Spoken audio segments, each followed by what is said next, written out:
Hello and welcome to Winter Grace Senior Ministries. I'm Debbie Bergio, and today I am so thrilled to be joined with Missy Buchanan. Missy is an author, a speaker, an advocate for older adults, and she is an encourager. And Missy, we are just thrilled to have you with us today.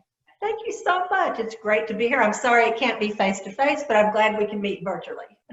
Well, honestly, I wouldn't know how to record the interview if it was face-to-face. I have my reading glasses so I can find all the buttons. I totally get it. Exactly. So I know you spend a lot of time with our older adults in nursing home ministries. And I want to know, what are some of the best lessons that you feel like you've learned from these folks that you visit with? Oh, my goodness. You know, mine is not just a typical nursing home ministry, although my church does have a regular nursing home ministry. This is something that I've done on my own, mainly an outgrowth kind of my experiences with my parents because that's how I really got involved in writing. And what I discovered was that I needed and wanted this sounding board. If I'm going to write about aging, although I'm aging and I'm a boomer and I'm a leading age boomer, I still needed to have the input of those that were ahead of me in the game. And so I've had this circle of close friends, some of whom died, but that I visit weekly. Even in COVID, you know, things have changed with that, but they are so dear to me, and they're the ones that originally told me, they said, if you're going to write about aging, don't sugarcoat it. They said, because we won't believe you. And so I've never forgotten that, you know, and sometimes there may be an adult child that'll say, oh, that's depressing, or I don't want to read about that. But for the aging parent, they're going, this is real, you know, this is very, very real. And so they need to know that you understand that before, you know, they're going to accept anything else you say. So that's kind of, that's been the basis in which I work. But I've learned so much from my friends about perseverance. And I look at many of them, even through COVID and whatever, and how they're handling this. And most of them are just doing remarkably well, you know, and they said, you know, you just got to do what you got to do. And I admire that. I really do. But they also have a long view on life, on looking back. They're not so caught up in the inner, you know, what's happening right now. They like to look back and see how the pieces of their life kind of fit together, or how people came into their lives at just the right time and what those God moments were. And of course, the gift of wisdom, you know, that comes from walking closely with God. And although I had a 99-year-old friend once that said, Missy, you know how you're all the time talking about if we walk closely with God that we're given this gift of wisdom. And I was so excited because I thought she'd been listening, you know, yay. And then she said, why doesn't anyone ever ask me for it? Oh. And that really caught my attention, because, you know, had I asked her, you know, and I think about that, sometimes they feel like they are the wisdom keepers, but nobody's asking them to share that wisdom. So those are some of the things. And of course, you know, how they love their children and grandchildren and great grandchildren, and that's such a blessing in late life. So many lessons that I've learned from them. So many lessons, absolutely. But that's really, that just sparks a whole nother thought, you know, learning wisdom from our elders and making the opportunities for them to share it with others would be so valuable. Well, be valuable to those of us who are listening, but exactly. To feel appreciated and affirmed for those who are sharing it would be so great. It is, you know, over COVID, that's one of the things that I've been encouraging families and churches to do, and that is this is a prime time to gather their stories. You know, everybody's shut down. What if you just ask one question a day, and maybe that person's able to write their own story, you know, to write the answers to that. It could be something as simple as tell me about your first job, or describe your childhood home, or, you know, just different things like that. And then obviously, you know, working into that some spiritual things and whatever, but just to use that time together. If they're not able to write it, could you write it for them? You know, give them the question, let them mull it over, get back with them, and let them just respond. But if you just did one question a day, I don't even know how many days we've been in lockdown, you know, but that would be a lot of, that would be a lot of information that you would have. It would be really, really wonderful, I think. Definitely, we could have covered a lot. I know I lived next door to my grandparents till I was 10, and it was great.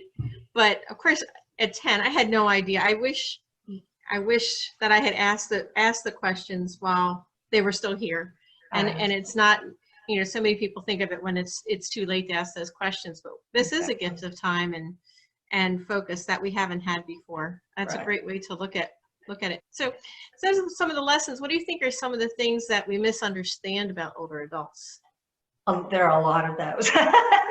I have 5 kind of at the top of my head. And the first one is that we generally look at aging from a worldview, from a cultural view, instead of from God's point of view.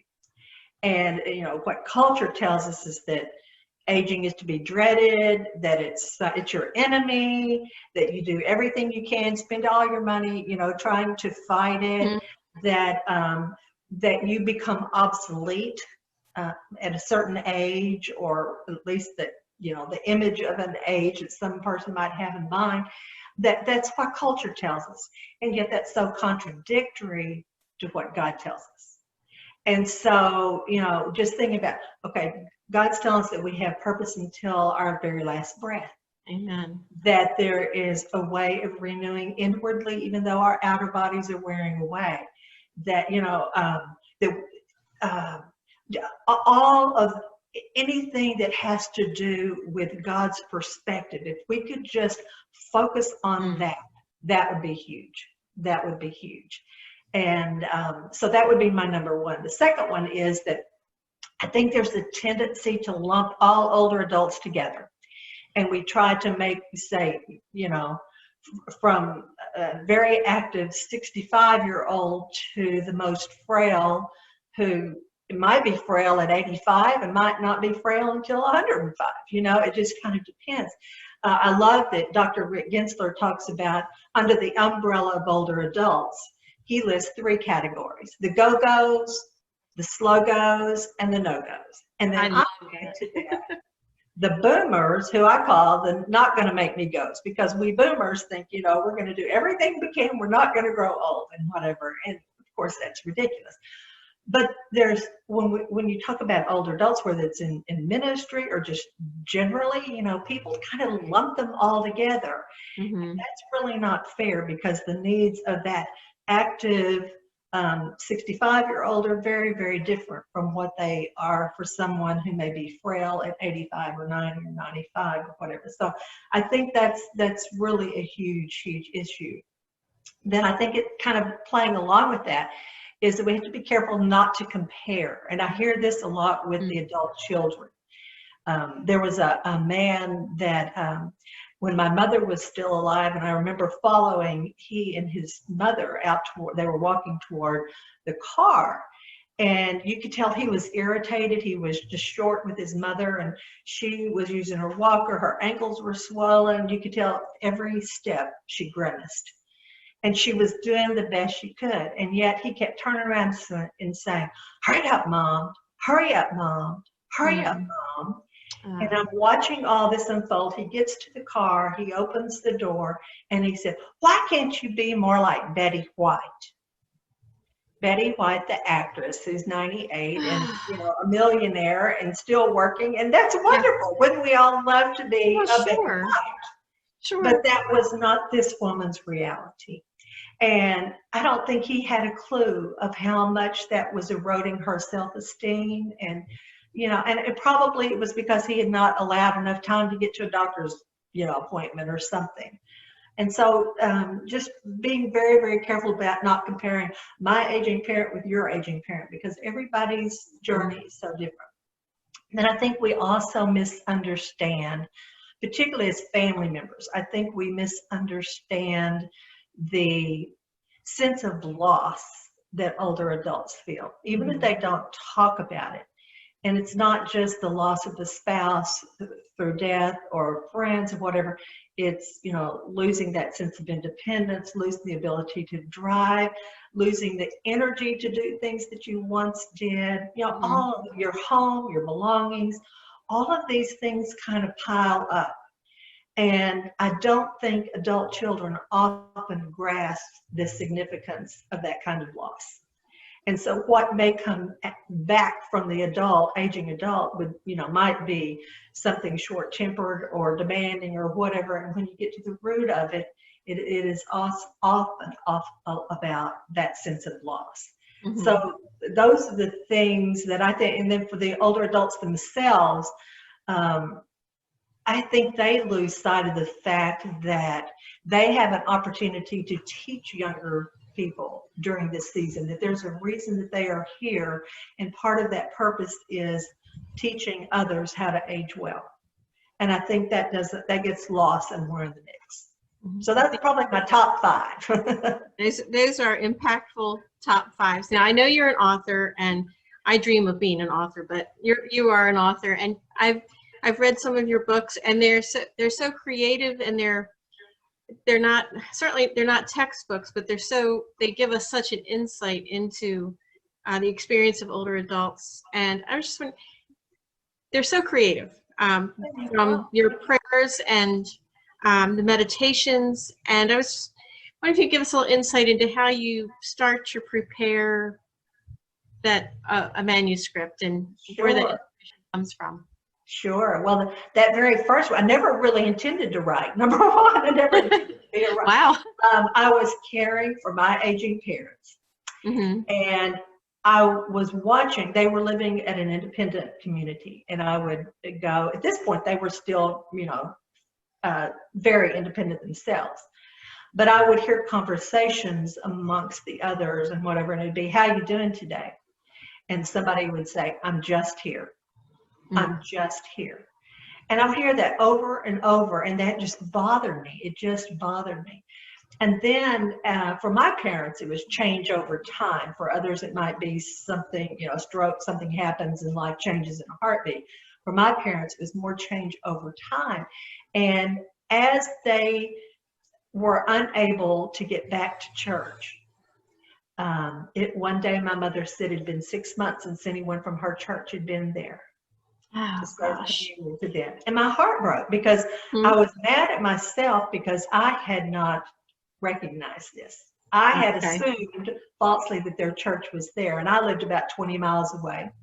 And so immediately, I got on the phone to their church, but I also was like, let me take you. And they're like, no, we want you to go to your church, and so that became the impetus for, I started writing truly for my parents, and I was watching what I was seeing going on around. And I had gone to the bookstore, and I had asked, I said, could you show me devotionals you have for seniors? And they took me to the graduation section. And I'm like, well, no, like senior adults, like older adults and whatever, And what I discovered was that there were materials, but they were about them. They were written, how to start a nursing home ministry, or, It was about them. It wasn't to them and for them. And so I write in what I call heart language. And I initially wrote thinking about my own mother and knowing that it was difficult for her at that stage of her life to read anything that was very lengthy and text heavy and whatever. And so I wanted it to be from the heart. And so that's where it started. And I've just been very, very blessed, and this last manuscript, I'm working on one now, and it really came to me. It's going to be based on Ezekiel's dry bones, the vision of dry bones coming together, and about hope. And so it takes into account all kinds of wilderness experiences, and how aging in itself is a wilderness experience, because there's a lot of uncertainty. There, you may feel like an exile. You may, feel like I've got plucked up out of my home, and I'm over here in the senior living community. I really didn't want to be here, even though I know I probably should be here. And I left my belongings, just all those things, and trying to pull in those different experiences. But then what's going to be different about this that I'm real excited about is that following each devotion, there will be a section called Cultivating Hope. And in that section, there will be very specific things to do related to whatever the devotion topic is. But, it takes it another step Oh, and that's say, true. I want you to experience this on the heart level, but then I want you to think about how can you apply it in daily life. And so it will come out sometime. It'll be also with Upper Room Books, and it'll come out sometime between July or next fall. We're not Oh, exactly okay. sure. So Okay. anyway, very excited about that. I just appreciate so many of your books do have the journal component, the Psalms and meditations, and a journal component. And I also love how you share so many stories of older adults. Well, I travel, or I did travel a lot, not during COVID, but I did travel a lot to speak to either church groups or senior living communities. When I visit the senior living communities, especially, they usually host me and have me stay on campus. And so I eat my meals with them, and just get to share time with them. And it's been very interesting, because it doesn't matter if I'm in California or New York or North Carolina or Illinois, it doesn't matter. The issues, the concerns, the feelings, all that is the same. Mm. And but I get to gather stories wherever I'm going. I'm a big story gatherer. So I'm very blessed to be able to do that. That's fantastic. Now we talked about some of the things about asking adults a question a day and things like that. And a lot of older adult ministry, as wonderful as it is based on fellowship experience, opportunities and nurse and visitation, there's so much that's just little parts of an older adult's life. What, as an individual or as a church community, how would you encourage them? What direction? How would you encourage them to grow a ministry that feeds, that nourishes older adults? What I have found is that most churches, if they have anything related to older adults, which not all do, Big if. if they Yeah, do, it is. they tend to focus on one end of the age spectrum or the other. Either they'll have a very strong nursing home ministry, but nothing for anybody else, or they'll be focused on the bus trips and going to see the leaves change in Branson, but then not anything else. And it goes back to those 4 groups that I was talking about. And I challenge churches. I said, you need to be thinking of the go-goes, the slow-goes, the no-goes, the not going to make me goes, and think about it. Each one of those categories, how are we addressing the spiritual needs of this group? How are we encouraging them to continue to grow in faith? Because, and I use this analogy a lot, what I see way too much is that the church puts our older adults into a boat that has no motor and it has no oars, and we push them out into this reservoir of faith that they've built up, and we say, good luck. Because we're not there to come alongside to see, are you continuing to learn? How are you living out your faith today? We're not very good at that. So even with our nursing home ministries, and I get a lot of eye rolls actually when I say this, but I'll say, are y'all doing, nursing home ministries or senior care ministries? And, oh yes. I say, how often do you go? Oh, we go monthly. And I said, then I need you to look at trying to go weekly. Mm-hmm. A month, one visit a month is not going to build much of a relationship. And if it's not about building relationships, then it's not really ministry, in my opinion. I was speaking at a large United Methodist church that has a very active senior care group, and they've done a really good job. But they were telling me that they go monthly, and they take communion and they do a little worship service, and then they leave. And I said, but do you know the person? Did you find out anything? Did you do anything to build a relationship with the person? And they'll go, no. And I said, then you're really not about ministry. I want you to learn. And so I challenged them. I said, I want you to learn 100 things about that person that you're visiting. Doesn't have to be 100 one day, but I mean, I want each Right. But time that that's you a go, goal. I want you to learn something new about that person. Write it down. I mean, whether it could be something as simple as you don't like lima beans, or you jumped out of an airplane over Kansas. I don't care, but learn 100 things, because it's in that relationship that we really begin to make a difference. And so I think a lot of churches have this idea of just going in, we serve and we leave, instead of staying together, serving alongside one another, learning from each other and all. So that's a pretty big shift that I'm asking churches to at least consider, and to move out of that monthly model to a weekly model. I'm wondering if it's so much of an eye roll, as you said, or you've just convicted my heart. Look. Well, and I don't intend to be, to point out, oh, I'm going to convict you here, but Well, I of just course. wanted to stop and think, just stop and think, Oh, one visit a month from, for somebody that stays in the same place day in, day out and whatever, that's not very much. And I said, you don't have to be the same person. You can rotate, you can do whatever, build up your teams. I'm not asking ministers to do this. It needs to be lay driven, although I hope ministers are involved, but, we somehow or another, we've gotten into this thing about just the monthly visit, and we just think that's it. And we pat ourselves on the back. Or there'll be those that I call poinsettia churches, and they're the ones that just take poinsettias at Christmas time and stand around a Christmas carol, and then they're gone, and they might show up again and maybe Easter, but maybe not again until next Christmas. But they'll say, oh, we've got a nursing home ministry. I'm going, no, you don't. Yeah. And this is such an opportunity for people of all ages from the church to come visit. Not right now as we're talking. Oh, absolutely. I mean, nothing. Oh my goodness, how they love it when children come. Oh, I mean, that's the highlight of the days. When my grandkids are in town, I would take them to go on my visits and whatever, because they just bring sunshine, and they could care less that I was there, that my grandkids were there.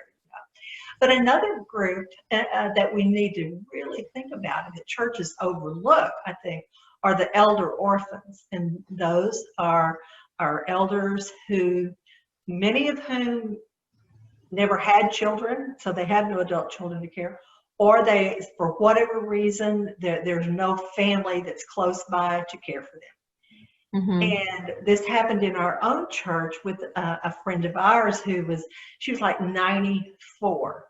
Fiercely independent, was there every Sunday, just she was just cute as a bug, and and then we began to notice differences with her, and she was beginning to get paranoid, and so we started, I took her to the doctor, and we got a diagnosis for mild dementia that was moving along and whatever. And then we got afraid for her to be staying in her home by herself, because she was to the point that she couldn't. And so we had a group of us. I mean, the power of attorney for her goes to our church. My husband's the executor of her will, and so we all stepped in and said, we're going to be Team Barbara. We are going to be Barbara's family. We cleaned out her house. We got her household, got her moved into assisted living. We're the ones that go when they have an event. Pre-COVID, when they have an event for the family, we're the ones that go. During COVID, I just did a window visit with her yesterday. She has mild dementia, well, probably moderate dementia by now, moderate dementia, and a severe hearing loss. And they've tried all kind of hearing aids and nothing works and whatever. So you can't, and here we are at the window trying to have conversation, Right. And cell phone, Bluetooth speakers, they just don't work for her. So I finally figured out I'd take literally a stack of 20 posters. I mean, just signs, that I just make, and then say, and just ask questions or tell her what's going on or what the weather's like or whatever. What a great idea. We do a lot of pantomime and whatever. But I can see her smile. I can see her eyes light up, and so for now, that's what we have to do. But churches, often are not even aware of those in their congregations that are elder orphans, because Mhm. they think they know their story, but they really don't. And so I really encourage churches to have a way of tracking their older adults, because, as you know, it's so fluid. I mean, someone could be living at home one day, the next they fall, the next day they're in the hospital, the next day they're in rehab, and then are they going to go to assisted living? Are they going to go, where are they going to go? And so it's easy to lose sight of where they are That's if we true. don't have some kind of tracking system involving family and whatever. Missy, I appreciate you bringing that insight, and I can picture you with the posters. That's such a brilliant idea, and it's so simple and easy to do. But like you said, you got to see her smile. Yeah, and that was the main thing, and it gave her a boost, and it gave us a boost, and until this is over, that's what we will do, So, but the main thing is that regular contact, whether you're a family member, whether it's a church, it's that regular, consistent contact. Because just in talking to a lot of older adults, they talk about how inconsistent their churches are. That they might come on Monday of this month, and the next maybe 6 weeks later on a Thursday, and they don't know, and it's just very inconsistent. And I just think we've got to do a better job of stepping up and letting them know that they can count on us. I think that's just huge. That is. I mean, that's all part of being a family, the body of Christ, and supporting Yes. one another. Absolutely, absolutely. And during COVID, there are things that I've seen some churches that have stepped up with having their services. Obviously so many online, but for many older adults who are not tech savvy and whatever, that's not really an option. And so they started offering it on the phone, where they can listen and hear the entire service. And it took an adjustment to them to figure that out. But the whole digital divide in Yes, it's just huge. I mean, it's just huge. And it's not the same with everyone, I mean, it's like there's a wonderful 85, 86-year-old in my Sunday school class. And when we had to go to Zoom for Sunday school, she was like, she wanted to, didn't know if she could. And so everybody tried to talk her through it. Well, the first time we finally figured out she didn't have a camera on her computer. It was an old computer. And so she could hear, but she couldn't, and that was it. And so one of the members took an old iPad and got it all keyed up, went over, masked up, and showed her how to do just for Sunday school or any kind of Zoom class, So my hat's off to her, because she was willing to learn something new, but then there are others that, don't want to or don't have access to it. And so everybody's having to pull out their creative stops in order to figure out, how am I going to communicate with this person? Absolutely. You just remind me, my mother-in-law is 85, and she is amazing. She still mows her lawn and does all kinds of things. But last week we talked on the phone, and I taught her over the phone how to use the iPad for Zoom. And so, I mean, but she's one of these ladies. She's just amazing. My sister says she's her hero. Mine too. But it's, everybody we're learning these technology means all of us are learning. But that is a great idea, to be able to take something that you might not be using anymore, a computer or an iPad, and take it over and give a quick a lesson, and then be there on the phone with them when they're trying to phone in or tune in, and that's a great idea. Exactly. They want to. So many of them really do want to. They're scared, but they really do want to be a part of things. And so, we just got to figure out. And like we said, it goes back to not everybody's the same. And so what works for this person may not work for that one. And so we've got to know our older adults well enough to figure out, okay, if this isn't going to work, but will this work? And so, of course, there's always, old school letters. I mean, oh my goodness, they love to get letters, and they'll walk around with them in their pockets and share with their friends and whatever. So that, and it was interesting that I have a little flip book devotional, Spirit Boosters. Right. And that during COVID, it sold out and had to go into another reprint, because I think must have been families and churches looking for something that they could send, you know, and so we need to do that. Then there are those that are living independently at home. We have one of our friends, and so we would take peaches during peach season or whatever, you know, and put them on her porch and have conversations at the porch. And one day she said, I'm just so glad to see y'all. I'm so tired of talking to my dog. And I thought, you know, I just want somebody to talk to. Will we just carve out the time to say, you know, I'm going to bring over my chair and I'll sit here and you sit there and let's just talk and whatever. And so it takes time, and that's something that we're not always good about giving. You know, we're looking for the fast track, and so this isn't fast track. That's very true. Missy, I can't thank you enough for this conversation, inspiration, experiences. I'm really looking forward to the Dry Bones book. Do you have a title yet, or is there no? It's in the works. They have the title meeting next week, so okay. I'll let you know then. Okay, like I said, I'm just going to try to get little pieces of information, but I'm really looking forward to that, and just appreciate what you share with us, so we can inspire us to visit our older adults and build those relationships, because they're so precious. Well, I thank you for Winter Grace and for all you're doing, because you are inspiring others, and it, you know, it takes all of us working together. So thank you as well. Thank you very much. I hope you have a wonderful day. Thanks so much. Bye-bye. Bye-bye.